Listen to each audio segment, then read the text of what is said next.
Gold मुझे लगता है कि 2026 में जो टाइम बचा है आने वाले 3 या 4 महीने, यहाँ पर गोल्ड में अच्छा परफॉर्मेंस देखने को मिल सकता है।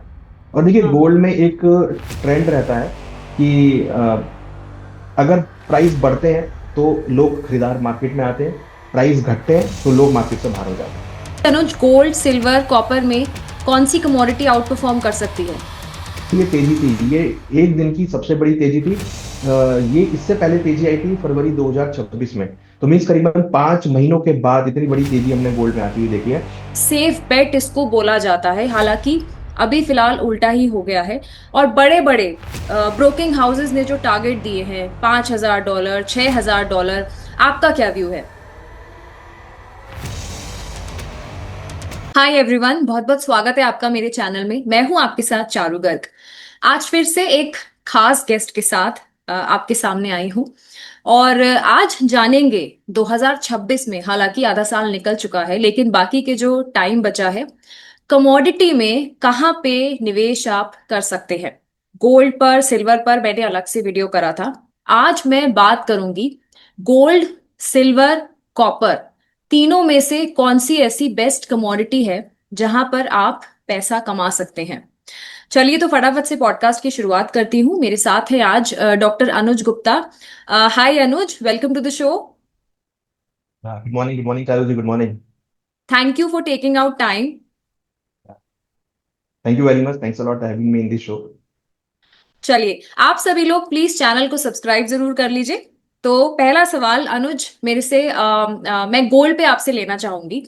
गोल्ड के, क्योंकि ग्लोबल वॉर अनसर्टेनिटी अभी भी बनी हुई है, राइट? और इस बार जो है वो सिनेरियो उल्टा हो गया है। हाई इंटरेस्ट रेट एनवायरनमेंट है। डॉलर स्ट्रांग है, हालांकि अभी थोड़ा सा सॉफ्ट हुआ है। साथ ही साथ बॉन्ड यील्ड्स भी बढ़ रही हैं, राइट? तो ऐसे माहौल में गोल्ड पर आपका क्या टेक है? क्योंकि सेफ बेट इसको बोला जाता है, हालांकि अभी फिलहाल उल्टा ही हो गया है। और बड़े बड़े ब्रोकिंग हाउसेस ने जो टारगेट दिए हैं, $5,000, $6,000, आपका क्या व्यू है? सी मार्केट अगर आप देखेंगे तो if we calculate this market from Jan to now till date, हमने देखा कि बहुत रेंज बाउंड मार्केट रहा। हालांकि जनवरी में हमने एक बहुत बड़ी रैली गोल्ड में आती हुई देखी। ऑलमोस्ट अगर आप देखेंगे तो गोल्ड का भाव 1,85,000 तक चला गया था।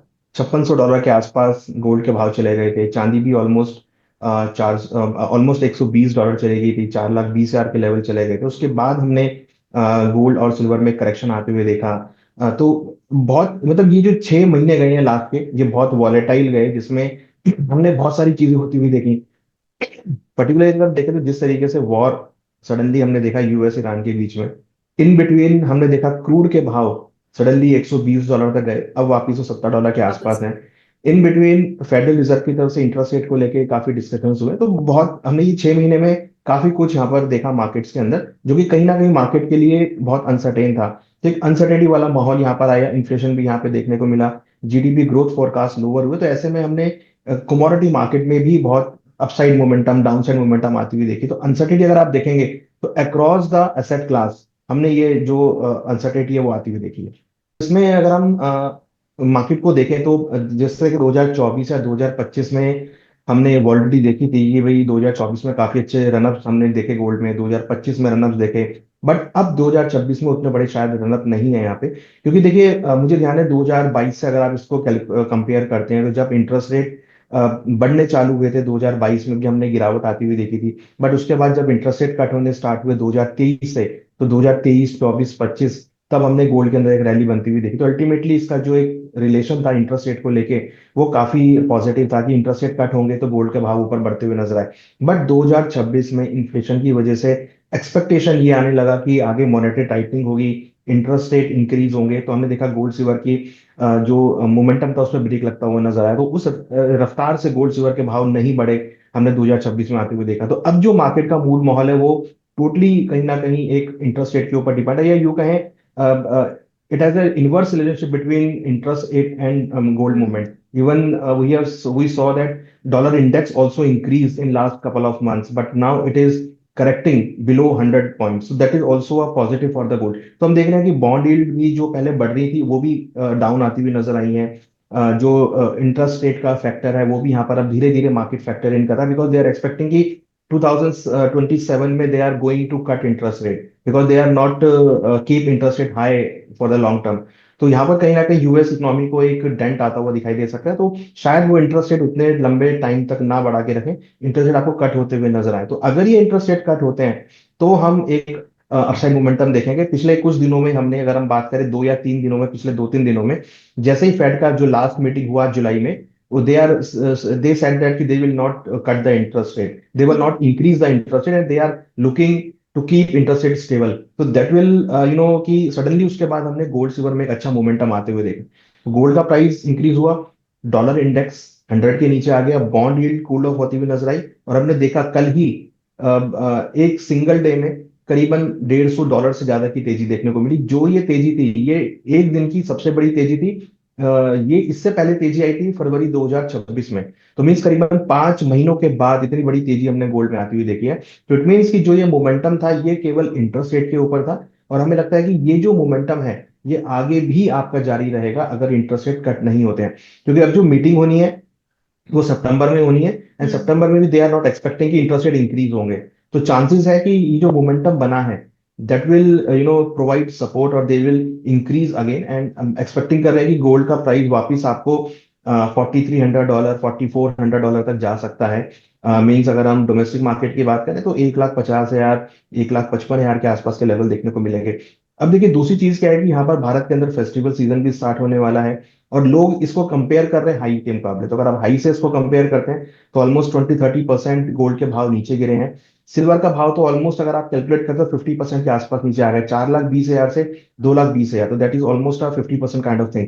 So that is again attract the investor कि भाई अब प्राइस बहुत नीचे आ गए हैं तो आप इन्वेस्टमेंट कर लीजिए। और देखिए हाँ गोल्ड में एक ट्रेंड रहता है कि अगर प्राइस बढ़ते हैं तो लोग खरीदार मार्केट में आते हैं, प्राइस घटते हैं तो लोग मार्केट से बाहर हो जाते हैं। ट्रू। अच्छा, सिल्वर पर आपका अनुज क्या व्यू होगा, क्योंकि सेम मैसिव रैली हमने 2025 में और जनवरी में, क्योंकि 4 लाख के ऊपर चला गया था, उसके बाद तो काफी लॉस हुआ है लोगों को जिन्होंने हाई लेवल पर खरीदा था।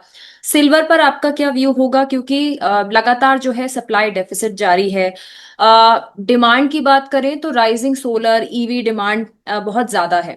तो आपको क्या लग रहा है कि इसकी अगर मैं रेंज की बात करूं, 60 से 65 डॉलर का जो टारगेट अगर हम मान के चलें, तो ये क्या रैली सस्टेनेबल आपको लग रही है? देखिए silver as it is a part of industrial metal also, so hmm हमने पिछले कुछ सालों में, अगर हम बात करें 2015 से अगर हम बात करें, तो सिल्वर की जो इंडस्ट्रियल डिमांड है वो काफी इंक्रीज हुई है, इन स्पाइट ऑफ कि जो इसका जो एक बुलियन वाला पार्ट है वो तो था ही इसमें, बट इंडस्ट्रियल मेटल के साथ भी हमने इसमें काफी अच्छे अट्रैक्शन आते हुए देखा है, जिसमें सोलर पैनल की डिमांड बढ़ी है, जिसमें आपके मोबाइल फोन्स की डिमांड बढ़ी है, इवन जो हम्म नया टॉपिक चला है ईवी, वहां पर भी हमने देखा है कि ईवीज की डिमांड बढ़ी है। और उसके साथ जो एक नया चैप्टर ऐड हुआ है that is the chip making, chips के अंदर जो हाई रिक्वायरमेंट है वो चांदी की रिक्वायरमेंट बढ़ती हुई नजर आई है। तो कहीं ना कहीं जितने भी इलेक्ट्रॉनिक्स आइटम हैं, जितने भी हम हाइब्रिड मोड में जा रहे हैं, जितने भी हम चिप मेकिंग में जा रहे हैं, तो कहीं ना कहीं वहां पे सिल्वर की रिक्वायरमेंट बढ़ी है। तो सिल्वर का जो यूसेज है as compare to the the investment demand, जो इंडस्ट्रियल डिमांड है वो यहाँ पे काफी इंक्रीज हुई है। इसके कंपैरिजन में जो सप्लाईज है वो काफी डेफिसिट हुई है। तो मुझे लगता है कि डिमांड सप्लाई मिसमैच तो सिल्वर में पहले भी था और अब भी है, बट यहाँ पे जो डिमांड सिनेरियो बहुत ज्यादा इंक्रीज हुआ है। और साथ के साथ साथ गोल्ड के प्राइस बढ़े हैं तो सिल्वर की ज्वेलरी की डिमांड इंक्रीज हुई है। सिल्वर को लोगों ने एज इन्वेस्टमेंट देखना स्टार्ट किया है, क्योंकि गोल्ड कहीं ना कहीं लोगों की पहुंच से बाहर हो गया, तो दे आर लुकिंग कि चलो ठीक है, अगर गोल्ड नहीं मिल पा रहा तो चांदी ले लीजिए। तो हम्म वो भी एक अट्रैक्शन लोगों के माइंड में आया है। फिर उसके साथ सिल्वर ईटीएफ मार्केट्स में आए हैं तो वो लोगों ने इन्वेस्टमेंट किया। तो एक तरीके से कहीं ना कहीं जो चांदी को लोग पहले केवल ज्वेलरी के फॉर्म में देख रहे थे, but now they are looking silver as a industrial product as well as they are looking as a investment product also. तो सिल्वर के अंदर डिमांड इन्वेस्टमेंट में बहुत आती हुई देखी है, प्लस इंडस्ट्रियल डिमांड बहुत बढ़ती हुई देखी है। तो सिल्वर ने धीरे धीरे जो एक अल्टरनेट एसेट क्लास होता है उसके अंदर अपनी जगह बनाई है, और सिल्वर की जो इन्वेस्टमेंट है वो इंक्रीज होती हुई नजर आई है। हम्म अच्छा, सोना चांदी के अलावा कॉपर की बात करूँ तो, क्योंकि लास्ट मैंने जब एक्सपर्ट से बात करी थी उन्होंने बोला था copper is the new silver. Copper पर आपका क्या टेक है? क्योंकि अगेन डिमांड की बात करूँ तो इंफ्रास्ट्रक्चर डिमांड है, again EV driven by AI also. तो स्टिल पोटेंशियल है कॉपर में फॉर अ मल्टी बैगर इन 2026? देखिए, अगर हम इसको इन्वेस्टमेंट के पर्पज से अगर देखें तो डेफिनेटली मेरा तो थोड़ा सा व्यू डिफर है, क्योंकि देखिए silver copper is a part of industrial product, it is not a bullion part. So hmm. There is some depreciation also, there is some wastage also. तो अगर हम इसको सोचें कि भाई हम चांदी की तरह इसको हम लेके रख लें, या गोल्ड की तरह इसको देख लें, तो वो पॉसिबल नहीं। सो देखिए, कॉपर में क्या है कि हम उसको इन्वेस्टमेंट तो कर सकते हैं, बट वहां पे कैरी करने का जो कॉस्ट है वो शायद हाई होता हुआ नजर आ सकता है। हम बाय तो कर सकते हैं, पर जब आप बेचने जाएंगे तो ये चांस नहीं है कि जिससे आपने खरीदा वो उसको वापस ले। जबकि गोल्ड सिल्वर में क्या होता है कि जब आप बाय करते हैं तो सेम ज्वेलर आपसे वापस भी ले लेता है। क्वालिटीज, जो क्वालिटी कंसर्न है वो आपको कॉपर में देखने को मिलेंगे। तो आप इसको, अगर इसको आपको इन्वेस्टमेंट करना भी है तो आप डेरिवेटिव कॉन्ट्रैक्ट्स के थ्रू आप कर सकते हैं इन्वेस्टमेंट, जहां पर डिलीवरी का कोई इशू नहीं है, जहां पर क्वालिटी का कोई इशू नहीं है। बट अगर इसको फिजिकल फॉर्म में लेते हैं तो वो मुझे लगता है कि शायद थोड़ा सा फिजिबल नहीं होगा। बट हाँ, अगर आपको ट्रेडिंग करनी है, इन्वेस्टमेंट करनी है, तो आप जो कॉन्ट्रैक्ट बेस्ड ट्रेडिंग है या फ्यूचर कॉन्ट्रैक्ट है वो आप ट्रेडिंग लेके कर सकते हैं। हालांकि इंटरनेशनल मार्केट में कॉपर के ईटीएफ भी अवेलेबल है, तो ईटीएफ के अंदर भी आप इन्वेस्ट कर सकते हैं, तो वो दैट इज ऑप्शन। बट अगर आप फिजिकल में जाते हैं तो मुझे लगता है कि शायद फिजिकल में इन्वेस्टमेंट करना उतना फिजिबल नहीं है। बट हाँ, ये हमें लगता है कि आगे जो फ्यूचर है वो आपको इंडस्ट्री मेटल का देखने को मिलेगा। और अगर अगर आप ट्रेडिंग करते हैं या इन्वेस्टमेंट करते हैं कॉपर में, then you will get a good handsome ROI. Okay. Anuj, crude पर आपका क्या व्यू होगा? क्योंकि जिस तरह से हमने देखा $100 के क्रॉस कर गया था क्रूड, बट अभी थोड़ा सा सॉफ्ट हुआ है। सो आपका क्या टेक है? क्योंकि अगर ट्रम्प ने भी बोला है कि बातचीत जारी है और जल्द ही कुछ डील पर हो सकता है, देखिए क्या स्टैंड होता है उनका। क्रूड जो है, it's a viable investment opportunity, और is it we can call it a short term trading? See, not an investment opportunity. I can say that if you want to earn money in this market, you should follow the crude oil prices or follow the Mr. Trump, because जहां Trump बोलते हैं crude react करना चालू कर देता है। तो अगर आप क्रूड हम्म। को ट्रैक कर रहे हैं, you can get an idea कि भाई आपका असेट क्लास कहाँ जाने वाला है। हम्म। अगर क्रूड के प्राइस नीचे गिरते हैं तो आपका बाकी एसेट क्लास बढ़ने चालू हो जाते हैं। लेट्स से इक्विटी बढ़नी चालू हो जाती है, कमोडिटी बढ़नी चालू हो जाती है, क्रिप्टो करेंसी बढ़नी चालू हो जाती है। बट अगर क्रूड का भाव बढ़ता है तो हम देखते हैं suddenly all are start to fall. तो अगर हम क्रूड को देख रहे हैं तो हमें बहुत सारे आइडिया मिलते हैं कि कहाँ हमको इन्वेस्टमेंट करना है। तो that is a product of the pure trading, because जहां हम्म। पर आपको वॉलिटिलिटी हाई मिलती है। अगर आप क्रूड के प्रोडक्ट को ऐसे प्रोडक्ट देखते हैं तो it's a very highly product, it's a highly volatile then equity, I can say that also. So if you want to do trading in crude oil, then you can earn some money. But that is a point कि आप crude में trading कर रहे हैं तो बहुत आपको अच्छी वॉलिडिटी मिलती है, जहां पर आप इजीली ट्रेडिंग कर सकते हैं। इन्वेस्टमेंट अभी इसलिए नहीं है because it's a totally based on the news. कोई भी न्यूज आता है सडनली वो 5-6% ऊपर नीचे मूव कर जाता है। तो अगर आप लॉन्ग टर्म होराइजन में लेके चल रहे हैं तो I think it is not a feasible कि भाई, क्योंकि market is totally based on the news. तो अगर आप शॉर्ट टर्म ट्रेडिंग कर रहे हैं, आपको लगता है कि भाई शॉर्ट टर्म ट्रेडिंग, जैसे अभी हम देखेंगे क्रूड का भाव नीचे आ रहा है कंटिन्यूसली, तो डेट इज अ टाइम कि आगे और करेक्ट हो सकता है। बिकॉज यूएस हाँ। ईरान जो है वॉर अब एक ठंडे बस्ते में जाता हुआ नजर आ रहा है। They are not expecting a big war from here, and they hmm. Are expecting some escalation also, de-escalation also. Escalation अभी यहाँ पे नहीं हो रहा है। स्ट्रेट ऑफ हॉर्मुज जो है वो ओपन होता हुआ दिखाई दे रहा है, क्रूड की सप्लाई चालू है, और अब वो पीस स्टॉक करने के मूड में है। तो मुझे लगता है कि क्रूड के भावों में आपको आने वाले दिनों में गिरावट देखने को मिल सकती है। बट एक चीज ये है कि जितना ज्यादा ऊपर क्रूड के भाव जाते हैं उतने ही चांसेस उसके नीचे गिरने के हो जाते हैं, क्योंकि एक तो इन्फ्लेशन का कंसर्न होता है, ग्लोबल ग्रोथ फोरकास्ट है वो सब डाउन होने चालू हो जाते हैं। और जनरली जब भी प्राइस बढ़ते हैं तो ओपेक प्लस मेंबर्स या जो मिडल ईस्ट कंट्रीज है जो क्रूड का प्रोडक्शन करती है वो अपना प्रोडक्शन बढ़ा लेती हैं to get some more money. हमने हम्म। रिसेंटली देखा कि क्रूड के भाव जैसे ही ऊपर गए, ओपेक प्लस मेंबर्स ने अपने प्रोडक्शन बढ़ाने की बात करी, यूएई ने अपना प्रोडक्शन डबल करने की बात करी। तो उनको लगता है कि जब क्रूड के भाव ऊपर आते हैं तो अगर वो ज्यादा प्रोडक्शन करते हैं तो उनको अच्छा अमाउंट मिल सकता है। तो जब हम्म। भी क्रूड के भाव ऊपर जाते हैं तो उसकी प्रोबेबिलिटी गिरने की उतनी ही हाई होती चली जाती है। आपके हिसाब से अनुज, गोल्ड सिल्वर कॉपर में कौन सी कमोडिटी आउट परफॉर्म कर सकती है? ये आउट परफॉर्मेंस की जहाँ तक सवाल है, मुझे लगता है कि ये साल शायद आपको उतना ज्यादा फ्रूटफुल देखने को ना मिले, या यूं कहें कि जो 2025 जैसे आरओआई थे वैसे ना देखने को मिले।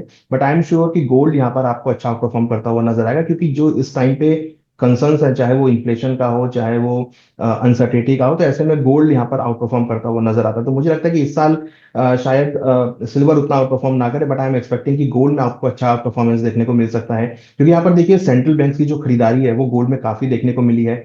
बैंक ऑफ कोरिया ने भी करीबन 13 साल के बाद गोल्ड को अपने पोर्टफोलियो में ऐड किया है। तो कहीं ना कहीं सेंट्रल बैंक लगातार गोल्ड को बाय करते हुए नजर आ, खरीदारी यहाँ पर देखने को मिल रही है। तो मुझे लगता है कि गोल्ड के अंदर ही इस साल आपको अच्छा परफॉर्मेंस देखने को मिलता है, मोमेंटम यहाँ पे आपको देखने को मिल सकता है। तो गोल्ड मुझे लगता है कि 2026 में जो टाइम बचा है, आने वाले 3 या 4 महीने, यहाँ पर गोल्ड में अच्छा परफॉर्मेंस देखने को मिल सकता है। अच्छा, तो तीनों में से गोल्ड आपकी बेट है। अच्छा, आपकी यस। क्या सलाह होगी इन्वेस्टर्स को? गोल्ड, सिल्वर, कॉपर क्विकली बता दीजिए, मतलब कि अभी जिन्होंने होल्ड कर रखा है क्या करें? देखिए, जिन्होंने होल्ड कर रखा है मुझे लगता है कि होल्ड करके ही चलना चाहिए, क्योंकि जिस तरीके का मोमेंटम हमने देखा है, आई एम एक्सपेक्टिंग कि मेटल्स में रैली अच्छी देखने को मिल सकती है। आगे इंटरेस्ट रेट शायद ना बढ़ते हुए नजर आए, तो उसमें आपको मेटल के अंदर अच्छा परफॉर्मेंस देखने को मिलेगा। गोल्ड, सिल्वर, कॉपर सभी में एक अच्छी रिकवरी यहाँ पर देखने को मिलेगी। दूसरी बड़ी बात की वॉर खत्म है, वॉर नहीं हो रहा है, तो इंडस्ट्रियल मेटल की डिमांड बढ़ेगी, तो आपको वहाँ पे कॉपर के अंदर अच्छा मोमेंटम देखने को मिलेगा, सिल्वर के अंदर अच्छा मोमेंटम देखने को मिलेगा। प्लस जो इन्फ्लेशन है उसके अगेंस्ट में जैसे सेंट्रल बैंक्स भी बाय कर रहे हैं, तो मुझे लगता है कि इंडिविजुअल भी यहाँ पर बाय करते हुए नजर आएंगे। गोल्ड ईटीएफ की डिमांड यहाँ पे बढ़ती हुई नजर आएगी। तो कहीं ना कहीं अब मोमेंटम आया है गोल्ड के अंदर, तो everybody look towards the gold. तो ये ट्रेंड रहता है, जब भी गोल्ड के अंदर मोमेंटम आता है तो सब लोग मार्केट की तरफ देखना चालू करते हैं।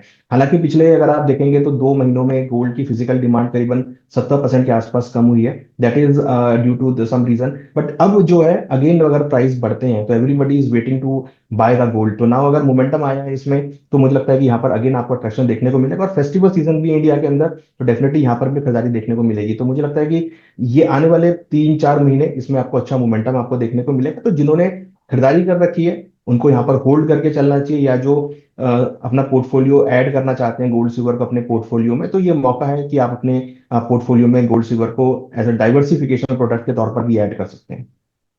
चलिए, थैंक यू सो मच अनुज, पूरी बातचीत के लिए और सभी सवालों के जवाब देने के लिए। बहुत बहुत शुक्रिया आपका मेरे थैंक चैनल यू वेरी पे much, thank you very much, समय देने के लिए। Thank you very much. चलिए, थैंक यू सो मच।